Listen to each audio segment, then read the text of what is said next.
په ژوند کې قوي هوډ او ټینګه اراده د ژوند د یو انسان د ژوند برخلیک ټاکي. د غزني پنس او زرکشان میډیا قدرمنو لیدونکو نیک هیلې او سلامونه مو ومنئ. نن ځانګړې خپرونه ده او د داسې چا په ژوند باندې مې جوړه کړې چې 11 کاله یې قوي نشه وکړه. د ژوند امیدونه یې بایللي وو او د کورنۍ تمه یې هم ورڅخه ختلې وه، خو ټینګ هوډ او قوي اراده یې وکړه تر څو نشه پرېږدي او بل ته خپل عادي ژوند ته راوګرځي. په خورو د غزني له مشهورو نشه کوونکو څخه وو. لوی نشې کولې او ژوند یې د آخري سلګیو ته رسېدلی وو. ټینګ هوډ او قوي اراده یې وکړه تر څو نشه پرېږدي او خپل اولادونو سره ښه ژوند وکړي. د ده د ژوند کیسه ډېره جالبه ده. څنګه یې نشه شروع کړه، چا ورباندې شروع کړه او کومې خبرې دی دې ته وهڅاوه چې باید نشه پرېږدي. په داسې حال کې چې دی په نشه روغ دی و او د ژوند هر څه یې له لاسه ورکړي وو، خو یوې خبرې دی دې ته وهڅاوه چې باید نشه پرېږدي او بېرته خپل عادي ژوند شروع کړي. راځئ چې کیسه یې واورو.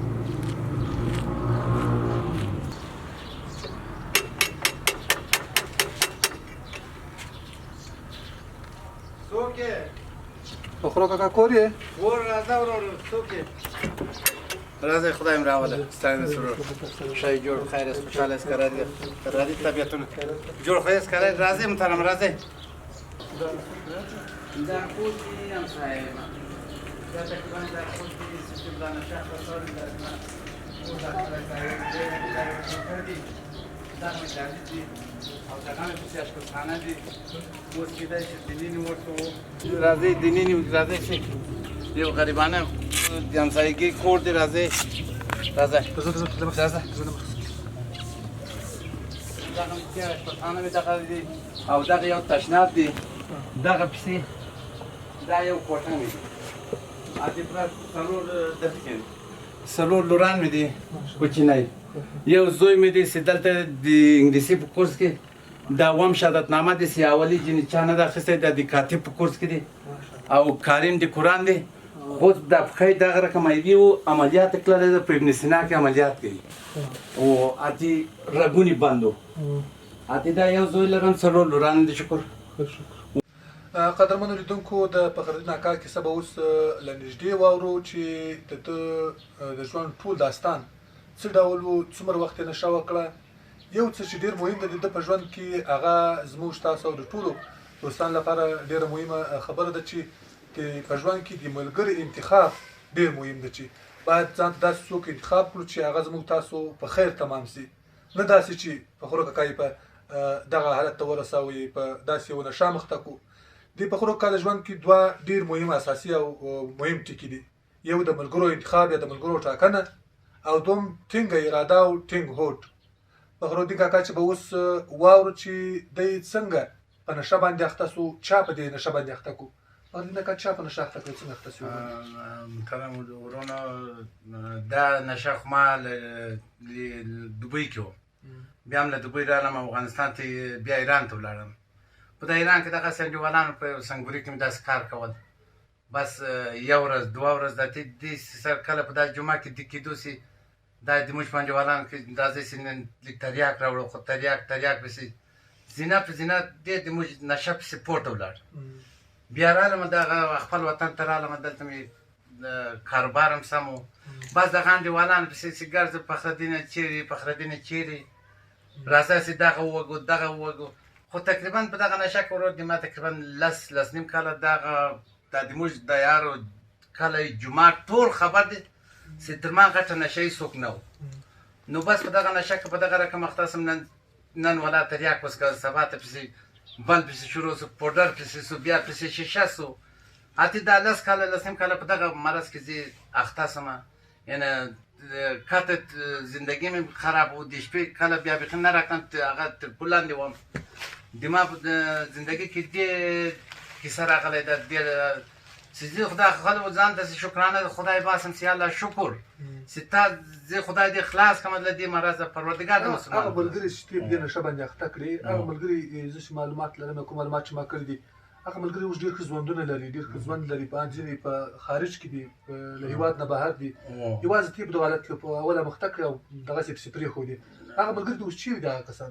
هغه ملګري چې دي یو په اسپانیا کې دي او یو چې د ما ډېر انډیوال خوږ ملګري چې له موږ سره د یو ځای چې ما موټران مې وو، له ما سره په موټر کې ګرځېدو چې نشه مې کول، کار مې کول. یو په د کاناډا کې دي. اوس هم کله کله به د ما له زوی سره په واتساپ کې تلیفون کې جګړې چې پلار دې څنګه دي، داسې یو له بل چې حال اخلو. خو داسې وو لا ورونه ورسره کومک ولا شی کړو. یو مخ له دې کیسه بیخي له دې ځای خارج پسې کشف او زه خپله چې دغه دلته راغلم کله له دې نشه چې خلاصوم چې دا یو نشه پرته چې خدای سره خلاصوي چې لمونځ ورسره ونه کړي او له حرامه توبه ونه باسي چې زه نور دا نشه خو نه کوم، دا کس نه کېږي چې ورته خدای ما دې بل چا له ماله وساتي، له حرامې وساتي. پروردګار دې بیا دغسې له دې مرض الله دې خلاصوي. او هغه انډیوالان مې چې دي اوس هم ټول په خارج کې دي، کله تلیفون کې نه له دې چې کوم تقاضا مې کړې چې دي له ما سره کومک وکړي لا نه کړي دې چې کله په جګړې زه ولاکه دې ته زنګ وه. خو دې ما ته کله په واتساپ زوی ته مې وایي چې زوی پلار دې څنګه ده، وایي اوس شکر هغه هم شکر ټایټ دی. دغه تقریبا یو میاشت 4 کالو 15 میاشت کېږي چې دلته په دا یخ اوبو کې دلته چې اول تصمیم مې ونیول دلته په دا یخ اوبو لږ شپې په ځان تو کول چې دا ټول کلی وایي واوره ورېږي ته په ځان اوبو اچوي. په دې باندې بیا وروسته خبرې کوو، دې باندې وروسته بحث کوو.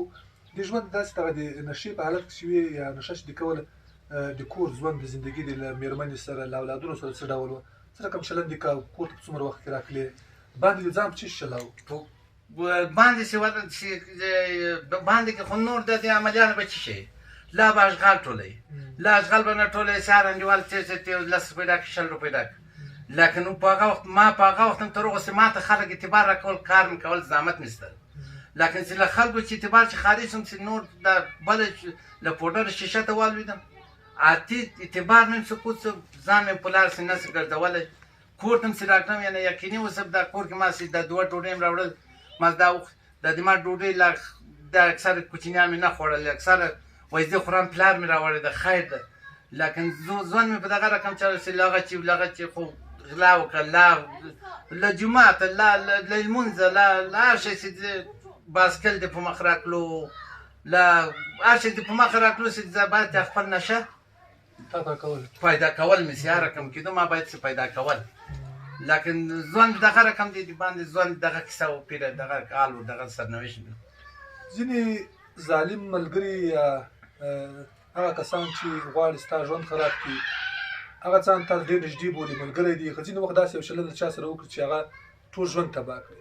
زیاتره وخت یو څوک په نشه باندې روږدي کېږي، یو څوک په نشه باندې روږدي کوي. ځینې کسان په لومړي سر کې ورسره مرسته کوي، په لومړي سر کې ورسره نشهیي مواد ورکوي تر څو دی روږدی شي. کله چې دی روږدی شي له هغو وروسته ورڅخه لاس اخلي او دی هماغسې دربدره پرېږدي، هماغه نشې ته داخلوي او نور دی خپل ژوند شروع کوي او په ښه ژوند باندې ژوند تېروي، خوشحالي باندې. خو هغه کس په نشه باندې روږده کوي.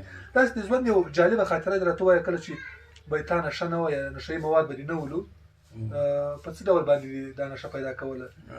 بعضې کیسې چې موږ اورېدلي دي مثلا د کور د ژوند خپل ژوند یې به کیسه راته وکړه. داسې وخت هم راغلی د پیسې یعنې یقیني چې د ژوند خاطره چې درته وایم ما له د خپله کور داسې یو دانه یو چا داسې زاړه تلویزیون یې راکړی و، خو کله چا لیدو چې چلانولي بیا هغه مې داسې کړی دی چې په شا اچولی دی دې کوچني هغسې مې پرېښی دی انه پیاده کرباغې ته مې یوړی دی. هغه مې خاص کړی دی که په پوډر مې بدل کړی په شیشه مې بدل کړی دغسې و. لیکن له خپل کلی چې مې د غلا نه کول ما چې ده د خپل کلی کې ګوره غلا ونه کړي، ګوره خلک ځوروي نه. داسې ورځ راغلی چې په ما تنګي راغلی د پیاده کابل ته تللی یم. داسې انډیوال هم لرم چې هغه اوس ژوندی دی چې پیاده ولاړو په 4 شپه وکړه و 4مه شپه موږ پل سخته ته ورسېدو. لیکن په غیرت کې ما چې له خپل کلی چې غلا ونه کړي دا اوس هم الحمدلله دا خلک راته وایي چې بچی موږ دې نه ده ځورولی، موږ درته دعا کوو. لیکن کله چې مې ستن د چا پورته کړی نه دی دا ټولو ته معلوم دي داسې عملیان دي چې له خپل کور چې غلا کول. لیکن ما د چا ټولو ته وایم چې په جومات والا که چا په غلا لیدلی و هم زه مخ توروم. لیکن و د باندې خو نه هر شی چې کېږي له جاهلي کېږي، له بس خدای دغه پېښه راته کړې وو له دغو نه سزایي وم، خدای ته له د چا حق به مې خوړلی له ګناهګار وم. خو بس دغه نصیب و دغه په نصیب لګي. یو څه چې ما اورېدلی و د دیګ بخار دی ډېره جالبه کیسه وه. هغه کور کتاب کول دیګ بخار نه و، تا ته کور کې وویل چې دیګ بخار راوړه. دغه کیسه دې ځان راته وکړه، څنګه کیسه وه؟ دغه پیر دغه کیسه چې اوس خبره جای ته راورسېده، دغسې یو وخت چې له دې ځایه د اختر شپې وو، د ما اولادونه سرای جارو کول. سرای جارو کول اتې چې دې نن ورته وایي سبا خو بس اختر دی، لا بله ورځ اختر و. وایي دا تمام دلته دا کور کې نه لرګي شته نه شیخ ماسې دیګون خو 100 ودانې په هغه کې پخه کوئ، په لرګي کومه کړم. اتې ماس دا زوی مې راغله، ماسې بچی وایه یو باسکل چا ورته هغه هم مور ورته اخیستی و. هغه وخت دا د موږ د یو کاکا زوی د ژوندی دی، هغه ورته اخیستی و. نو ولاړم بازار، داسې باسکل نه راکړل. زوی وایي پلاره ته ګوره ته دا نشه مشه ورکوې، دا د ما یو باسکل د مکتب ته ځم، له درس انګلیسي ته ځم، 2 ټیم بیچاره درس وایي. اتې ماسې زوی کول مې دی در سره چې نه کوم در چې د تا ورخلاف یې اوس. وایي دا مور یې کول راکړو، دا پلار مې یتیم شال د ما ونه وړي اوس. وایي څه کوې ماسې ځم دیګ بخار درته راوړم. نو بازار کې دغسې ګرځم چې یو دوکاندار دی دغسې دا خپل مال داسې په ټپک وکړي، دا دیګ بخار دا نورې باندې کې ایښی ده دیګونه. دغه هلک په کار اخته دی، خو دا دې ته مخامخ سه ورځم، دې ته ګورم باسکل مې په پایدان څوکه ودرول. اتې له دې چې هغه یو دیګ مې د دوکان له مخې پورته کړ، لبړ مې داسې په چنګک ورکړ. اتې دې ته مې بعد هغه وویل ماسې السلام علیکم. وایي وعلیکم ورور ښه یې جوړ بخیر، ما شکر. اتې ما دا کوچنیان د ما سیاست پرون دا دیګ بخار چا راکړی ده؟ خپل دیګ بخار. خپل دیګ بخار داسې ورته ګوري. وایي ورور دا د ما له دوکانه نه دی وړی. ماسې دغه ادرس ولې تا دوکان ته دا یو غټ راکړه، ولې داسې ناجایزه کار کوئ؟ اتې دا قسم وکړئ چې به خدا زی مول ما ندارم، دغه له ما سره دغه مال ولا کړي. ماسې دا خو سیاسر ول یا هغه بل ته دوکان مسته، بس له هغه دوکان تېر شم، هغه جلال آباد ته ورشه که له هغه سره و هغه به ورکړی. اتې ګورم چې دا خپل مال باندې لګیا دی. اتې بخار مې سوټ کور خواته راوړ. اتې راغلم ماسې کوچنیانو ته ماسې دغه دیګ بخار زوی د تا باسکل. نو په ځوان کې په ما باندې داسې شپې م راغلی دی چې له دغه یو څپلک سره دا خلک ول معلوم دي. په نیمه شپه په دا سړکو کې چې شیشه مې شروع کړو، لیونی شوم. په دا واوره کې دونه په واوره کې قسم زه به درته عقله باندې نه لري چې دغه واوره دا خلک ټول ولاړ وایي دا خو مړ کېږي د خدای په لیاس. دغه پښه مې چې اوس پړسېږي دا د یخ له دوبله دي، دا ټول جین ملوي کې درته شی کړم، دا رګونه ټول یخ والی د پورته شوی ده دا ټول. لیکن په دغه شکر باسم الله ماسې الله شکر توی چې دغونه جوړ کړی دی.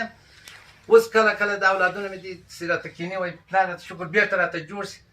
دا زوی خو نه وایي بیچاره، دا لوران مې کیني وایي پلاره خدای داسې ورځ به راوړي چې موږ خپل کور به ولرو، یو کوټه به یې لا دوه به یې خو دا خپل دي. 4 لوران مې دي، یو زوی مې دي. که نه زوی مې دا اووم شهادتنامه دی په 200 نفر څوک اولي جنینه ده نیولې په انګلیش کې، دا 200 نفر دا د کاتب په کورس کې دلته درس وایي. نو اوس په ځوان کې هر رقم کیسې راځي. دغسې خلک داسې وخت هم راغلی چې له دغه نور خلک سیندیا ته ولاړ، له دې چې بسته ولا بوجي دي دا وایي دې غلا کړی چې کتسم تر پل لاندې ټول وایي چې ولا دا په ځان باندې لکه چې پخه خښته خاورې اچولی. ما چې بسته دا وایي دیګ مې راوړی ده، بیا دې اخیستو یو له بل چې اخیستو یو له بل چې اخیستو. نو په دا ځوان کې دغه کیسې ډېر راغلی ده، خو الله ته شکر. بس هغه وخت دغه اولادو داسې احساس نه کوئ، اولادو چا داسې نه وایي چې مثلا ته د پوډري زوی یا د تانې په شکل باندې یا د پیغور په شکل باندې دغو شیانو ته نه ځورولې که په ځان ورکړی و. یو ورځ دا زوی مې له حفظ قرآن شریف راغلو، دلته په زړه سو، په دغه دروازه څخه ننوت. وایي پلاره بس کړه. ما څه شی بس کړم؟ ته خو وایي ولې ځاړې دا اوښکې په دا سترګو کې معلومېده. ماسې ولا بیا خدای د خیر. دلته راغله وایي پلاره دا خلک نن ماته ویل چې له جوماته ودرېم، دا لیکان راته ویل وایي ته ورک یې که سهار کم زده کړې د پوډري زوی. ماسې خیر ده بچیه خیر ده. نو ما هغه چا زوی دی هغه پلار ته بیا ولاړم، په قرار مې وویل ماسې ګوره دغه حال چې په ما راغلی ده، په تا د خدای را نه وړي، خو د اولاد ته دي لږ نصیحت وکړه. نو هغه بیا ویل بېګا چې راسې زه یې سموم درته. نو په ځوان کې هر رقم ترخه ځوان راغلی ده. پیاده 4مه شپه له دې چې موږ کابل ته ولاړو چې ولې به دا خپل کلی کې بېعزتي جوړ نه کړم. اوس که جای نه لرم خدای به راکړه، جای هم راکړي، یو ګوله ډوډۍ به خدای راکړي. دغه لوران مې دي دغه په مزدوري کې جوړوي، هر دسته چې جوړوي ګلان چې اچوي دسته کوي په 2.5 روپۍ دي. ده د ورځې 50 جوړوي. هغه د مازدیګر څو ماښام په تال کې کېږدو وایي پلار د داسې دا یوسف د دې کور د وړو حسابه بیا هغه په خپل کتابچه کې لیکي. نور تقدیمات کوم درآمد نشته، خو خدای ته امید لرم چې جوړ کړی دی یم، الله روزي دې ته به تو ورکړي. اته نو دا په ځوان کې هر رقم کیسې راځي.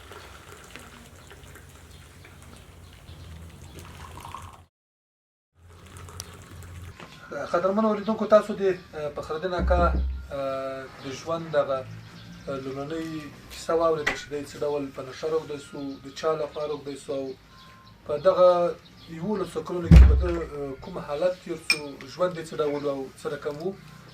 دغه تاسو واورېدو. او اوس به له فخرالدین اکا سره په دې خبره کوو چې څه لامل سو چې ده نشه پرېښوده.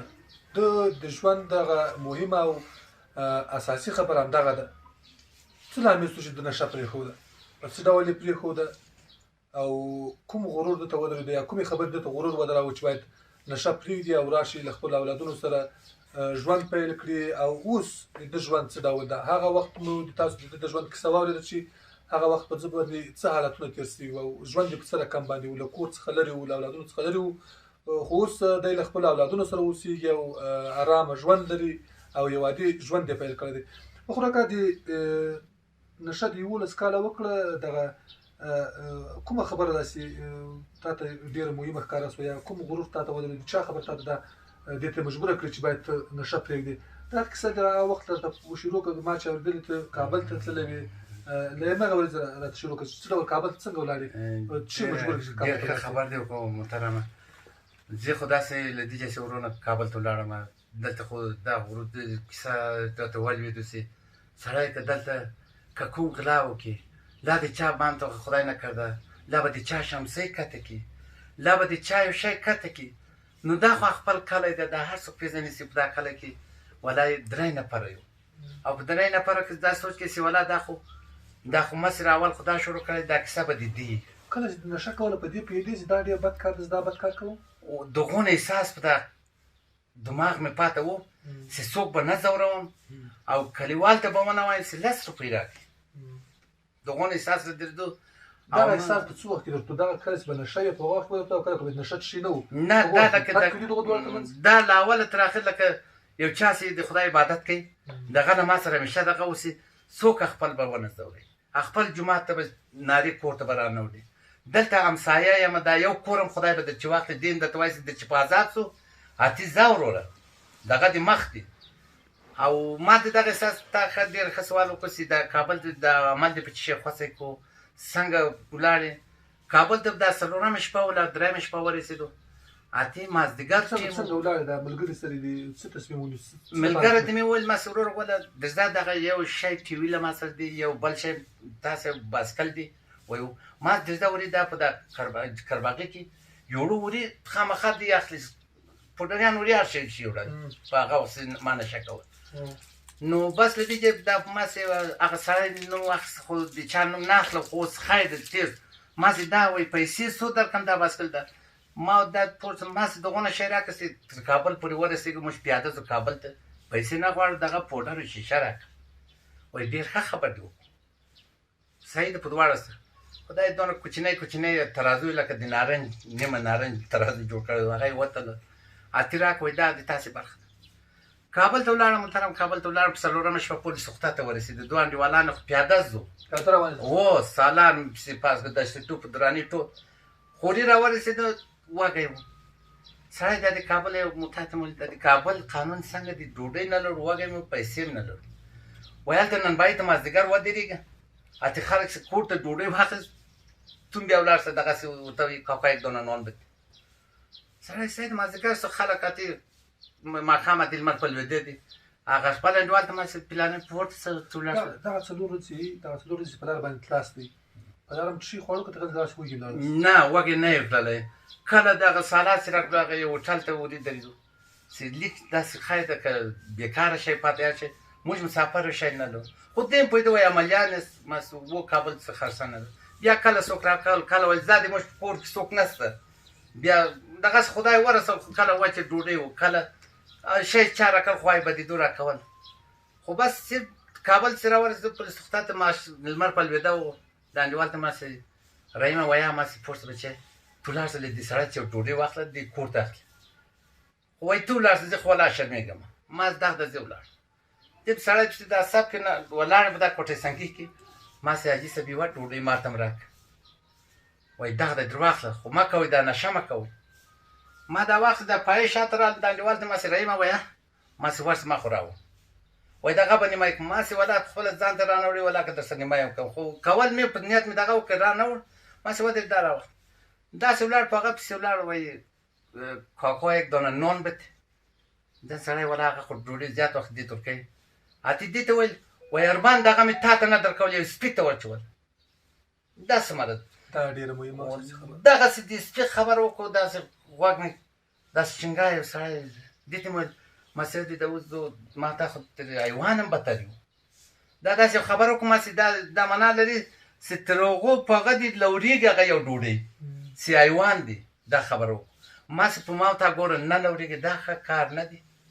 راځه دا د دې کیسه شاته دی وایي یا خلک هر رقم خبر کوي ما شپه مې تېر کړه دا سبا مازدیګر ته د ما بېرته غزني ته ځم که ځې راځه سبا مازدیګر ته ځو لا په موټر لا به یو چا ته زارۍ کړو لا به عسکر ته وایي لا به بل ته وایي خیر وایي زه خو نه ځم ما سې نه ځې بای به در چې ولاړم وایي ولې ځم ما سې اتې توبه مې د خدای توفیق راکړې اتې نشه نه کوم بس مې دی د دې نشه چې ډېر په ځوان کې تریخه کیسه لري ډېر په ځوان کې دلته چې راکړم اولادونه مې لیدل ځان ته مې لیدل چې ولا دا سیاست بیا ډېر د هر شي افسوس کوي او خور دي تر هلک د سیاست دې به ډاکټر صاحب پلار پلانې دی ولا داسې کو پلان خیر د بچی خیر لیکن اوس الحمدلله دا څلور کاله کېږي یو میاشت پورته بیا دلته رالم بیا په دې خو بول یو لس شپې دوه لس شپې کالي مالي سره مې دا کوچنیان ته مل دا اوبه چې پرې کول ما په سطل را باندې واچوي واوره مو لیدو دا خلک ټول شاهد دي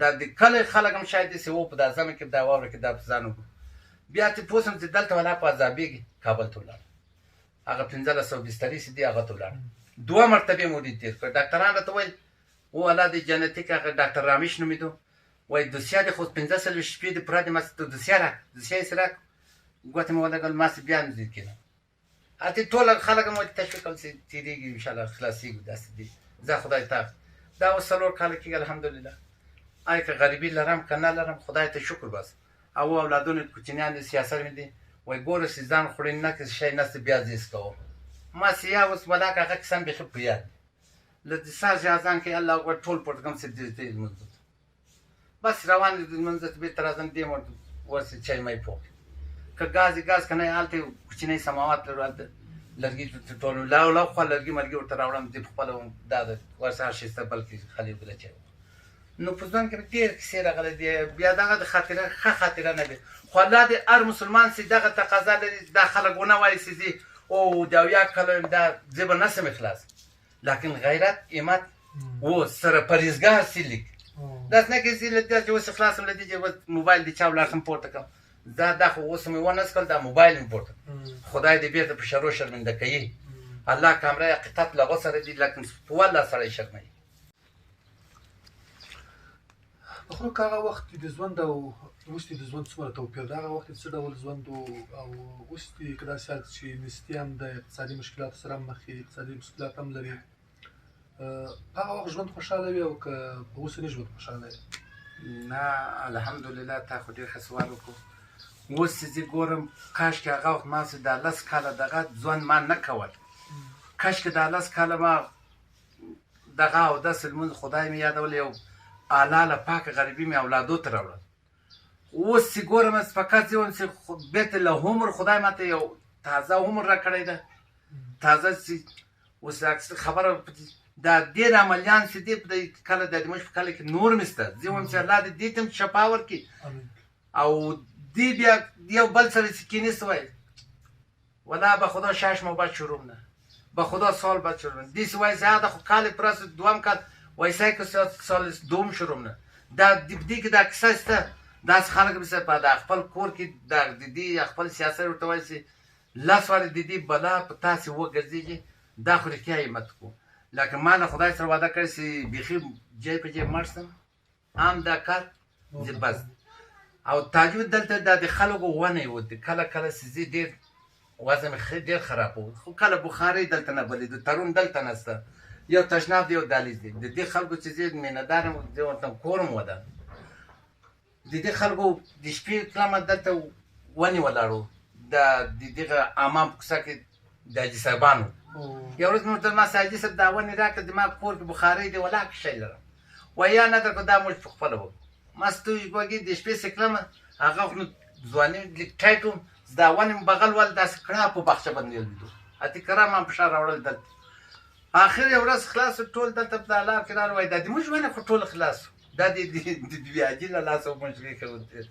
ما سي دکان ته ولاړ ما سي حاجي صاحب محترمه په قرار د قرآن نک ویا ولا خو موږ بلاول ما سکه اوس بخشي که نه بخشي زه درته راغلم جوړ سوی یم اوس که بخشي راته حلال که هغه ونې ټول ما ولیده ما نور شی مې ولاړ کوو بخاري ته دغه مې راوړل اتې هلته د شپې ماتول مې لا په ډبره له داسې کوچنی تبر مې اتې بیا کور یې ودان وایي ما ولا دا درته بخښلی داسې دا سپین وایي چې ما یې وړی ده ما سه اوس خو دغه وایم چې دا نور مرض راته ګډ نه سي وړی ده ما ونې دې ولاکې چا یې وړی اتې بیا وایي ما فلحال درته بخښلی ده ما چې له چا چې شی وړی ده بیا چې جوړ سوی مې کتلی یم چې دا ګناه له ما چې سوی ده د دغې شا سخي نومېږي دلته هزاره دي زموږ تاسې ورونه د فرق نه لري ټول هغه یو کلمه وایي له دې چې یو شپه داسې یو خبره وکړو په ما تریخ ولګېدو د شپې د دې چې ما دوه نیم خروار لرګي تر سره دی اوس دوه نیم خروار زموږ لرګي ورکړي خو ما خو نه درته ټول مې دلته راوړل اچول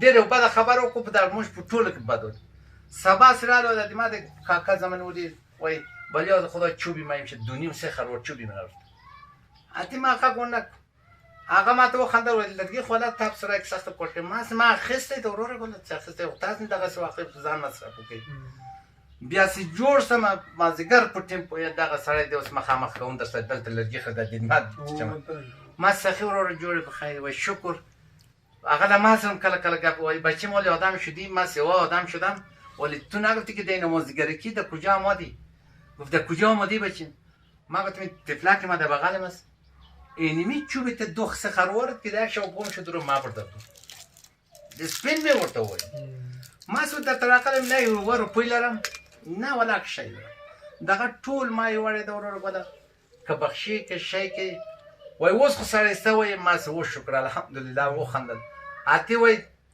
زه د خدای له خاطر چې ما تاسو سره همسایه دغه ما زه په آخرت کې در سره کار نه لرم ما سه درای ول نو وای که سخی جان سه ته وای درای نه سرور ول د کوچنی اولاد کله کله دلته وای پاپړ شي ترازي وای دغه له خاطر ما درته بخښلای ته سي ارسون دی وړې ده خو له دې بعده وای سړی سما بس تو سي وبخښل اوس ته چوکیدار دې زه ما ته ګرځم که ماشته کوي که نه راګي اته خاندار وای زه خدای دې توفیق درکړي نو په ځان کې بینه د ما ډېر چې هر رقم کیسه په عمله انورات داسې حال راغلی داسې په بلا د مرګ په مابین کې داسې ګرځېدلی چې ودې د یو نشې لپاره پیدا و لیکن چاته د خپل کلی ته نه دی درېدلی چې یو لس پیدا کړي زه نشه کوم که نه داسې نشیان دي چې شپږ میاشتې نه پوره کېږي اتې له کلی په چرګ پسې منډې کوي څنګه یې ونیسل خرڅ یې کړ دا کیسه په ژوند کې نشته چای دې وخورم تاسو د فخرالدین اکا د ژوند کیسه واورېده چې د څه ډول نشه شروع کړه او څه ډول یې بېرته پرېښوده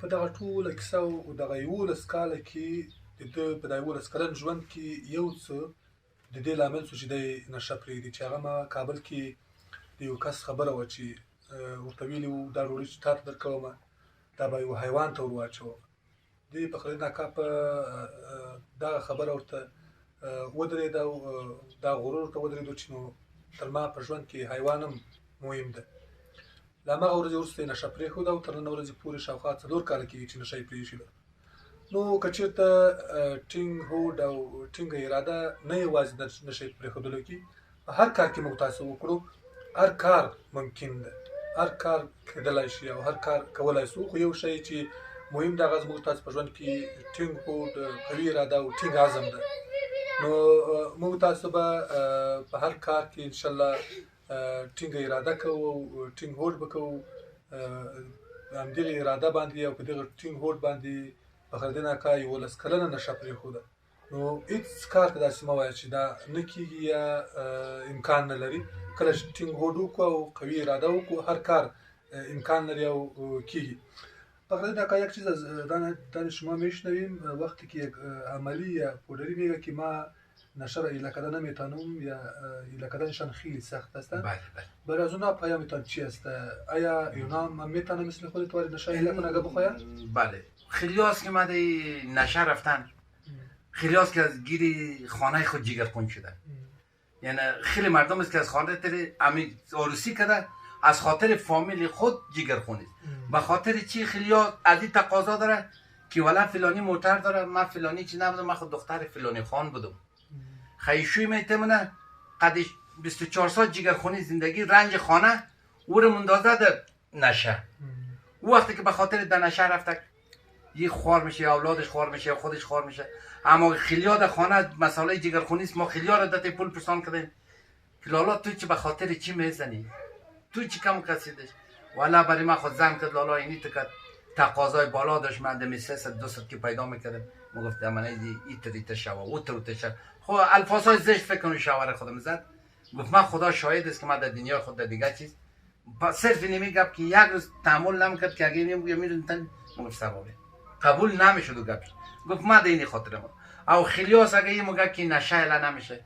نشه وقت است که در چند دفتادم برسه اگه اقدامی مردانه کنی که من نمیکشم این طرم به درد نمیخوره که من نمیکشم و میشنم گوشنشین. کسی که گفت من ترک عمل کردم که گوشنشین شد او امکان نداره که ترک کرده باشه. اگه قدی مردم توباله شد چیش ورخواست کرد در خیر مردم را، در شهر مردم را، در فاتحه شد خداوند شهر دور داشته باشه، در جای خوب گشت، در جایی که مردم دار بود، در مردم در مرده و زنده کس رفت. این فکر کن که یه واقعیت ترک کردم. یعنی واقعیت ترک کردم. من دمی روای سالنگ من در پیره 2000 روپیه من کلینر هستم. یعنی یک ماه از خاطر بچم که عملیات شد در ابن سیناس، من در پیره 2000 روپیه من رو دادی تمام شد که 5000 بخش من میشد. من گفتم شکر خداست، از خانه برو باشم شکر خداست. اینا همون کارهای من که خلاص شده صبر خدا کردم. خیلی وقت میدیم چند وقت میشه که بیکارم هستم. باز ما میگم الهی در تو خود اسپاریده تو مدی رو زیر گفته و باشنی رو زیر بخش منی تو خودت صدقه توش. ولی کس نگه که میلا نمیشه. زندگی را سر باید شروع کنم. ایت نگه خیلی هاست فکر کنم من 50 سال هستم، در 60 من شاید بمرم یا در 55 بمرم. مرگ در دست دوست که پیدا میکنه. اما این کس نگه تو بگی من زندگی من پس از سر شروع کنم. ایت خودت تو کوشش کن که نفس خود مکمل کو، خودت باش قاضی شو، قلبت مکمل کو که من چی میکردم، چی شدم، چی کار. افسوس 12 سالت بخو که من یک عبادت خداوند نکردم. یا تو مرا از خاطر زیبا باش که من خو عبادت نکردم، یک روزه تا نگرفتم. اگه گرفتم اما تو یا نسوار زدم یا 10 بجه پس خوردم. این نیست عبادت. بهترین عبادت است که در سخاوت خداوند دیگه ما آرزوی چی ندارم. من میگم پروردگار که تو ما رو در آخرت مبری، تو اونجا بر شما قاضی قدیم خداوند الگ انکرمون کردش بگی که تو سرزی مردم رحم سر کل اسلام. اما ما گناهگار سیار هستیم. یا الله ما میگیم تو بر ما رحم کن، تو ما رو ببخشی، بخشندگر توستی. دیگه در زندگی گپا هست. مننه په خبره ډېر زیاته مننه خو دا نه ودی تا په غیرت او په همت یې آفرین وي او خدای دې وکړي چې دغه کسان چې په نشي وروړي دي هغوی د ټینګه یاد وکړي ټینګ وکړي چې تر څو یې پرېږدي. قدرمن لیدونکي بیا هم یادولي کوو چې د فخرالدین اکا په ټول کیسه کې دوه شیان ډېر مهم او اساسي ټکي وو چې یو د خراب په ملګرو ټاکنه وه او دویم د ټینګ هوډ او قوي اراده وه. نو موږ تاسو باید همیشه د ملګرو په ټاکنو کې هم دقیق اوسو او په هر کار کې ټینګ هوډ او ټینګه اراده باید وکړو. فخرالدین اکا اوس عادي ژوند ته راګرځېدلی دی، 15 وخته لمونځ اودس کوي. یو څه چې یادولي کوم هغه د اقتصادي ستونزې یا اقتصادي مشکلات دي. نو هغه ورونه چې مسافر دی او له هېواد نه بهر دي له هغوی څخه مو غوښتنه ده چې د فخرالدین اکا لاسنیوی وکړي. اوس الحمدلله دی په له نشې څخه خلاص شوی ده، اقتصادي مشکلات لري، تر څو پورې چې دلته کاروبار یو ژوند برابرېږي. نو زموږ تاسو به دغه یو اسلامي وجیبه وي چې موږ تاسو باندې چې له ده سره مرسته وکړو، د سره هغوی لاسنیوی وکړو، د اولادونو په خاطر باندې، د کورنۍ په خاطر باندې، تر څو دی بېرته په پښو درېږي او یو کاروبار پیدا کوي، یو ځای په کار باندې مصروفه کېږي. نو غوښتنه مې دا ده او هیله مې دا ده چې ورسره مرسته وکړئ او موږ به تاسو ته په سکرین باندې د خپله د واټساپ شمېره هم پرېږدو. نو که چېرته ملګرو ورسره مرسته کوله په هماغه شمېره باندې ورسره حال اخیستلی سو او امانت په توګه به یې فخرالدین اکا ته ستاسو مرستې رارسوو. په دې کې به ستاسو لوی ثواب او اجر وي انشاءالله. خپرونه په همدې ځای پای ته رسېږي. تر بیا زه محمد ابراهیم امیري او له خپل همکار رحمت الله مرجان خیل سره ستاسو په درانه قدرمن حضور کې حاضرېږم. د خدای په امان ښې چارې.